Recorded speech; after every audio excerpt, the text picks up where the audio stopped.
Hi everyone! Thank you for watching today. In today's video, I'll create Halloween-inspired flower arrangement. So let's get started. Today's flowers are pincushion flowers, cockscomb, goldenrod,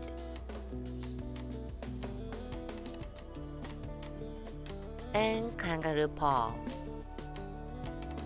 It's called kangaroo paw because it looks like a kangaroo's front paw. The shape is so unique and interesting, right? Today I'll use 3 stems of kangaroo paw. First, let's take a good look at them. One of them has a beautiful curve at the tip. So I'll place it upright to show off the lovely curve. After deciding the length of the kangaroo paw, look at it from the front and find the best angle to show it a beautiful curve. Then place it straight into the kenzan. Next, I'll arrange the pincushions. I'm using 2 stems for today.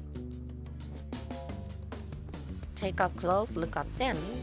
If one flower head is larger, placing it lower will make the arrangement look more balanced and grounded. In today's case, this one has larger head, so I'll use it in the lower position. I'll place the second pincushion a little higher than the first one.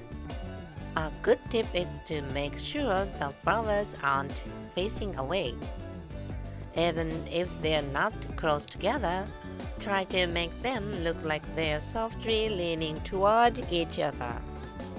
It makes the arrangement look much more beautiful. Next, we have cockscomb.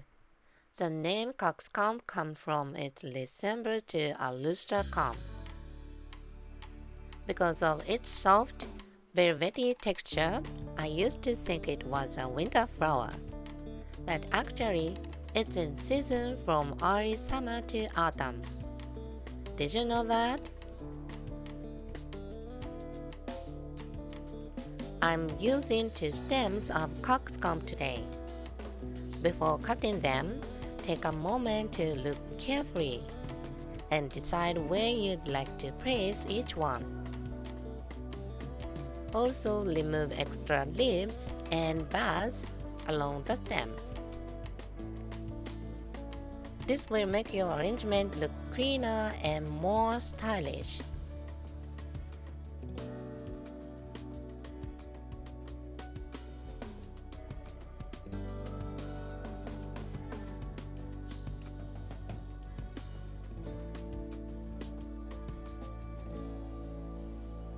Next, I arrange the second kangaroo paw.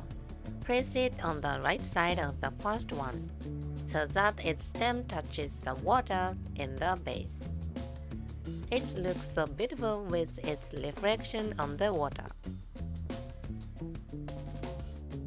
Look closely at your flowers and rotate them all the way around so you can see their shape and character from every angle. Also, just like with the cockscomb, remove any extra leaves from the kangaroo paw if needed.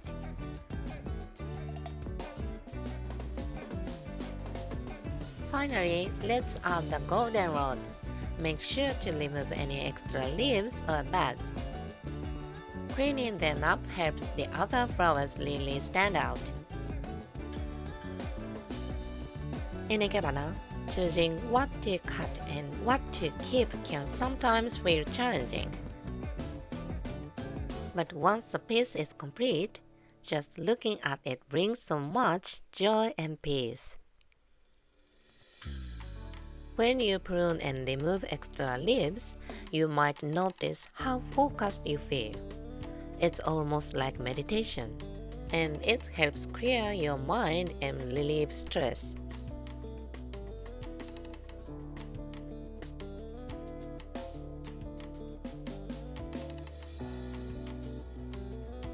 All done! How does it look? I imagine the pincushion as a little pumpkins and the kangaroo paw as the hands of a jack-o'-lantern while arranging them.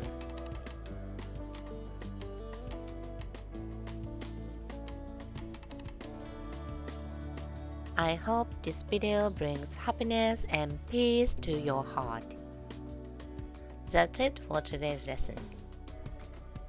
If you enjoyed this video, please give it a thumbs up and don't forget to subscribe for more tips and inspiration.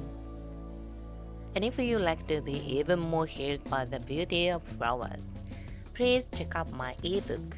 It's available both English and Japanese, so if you are interested in the Japanese language, be sure to take a look at the Japanese version too.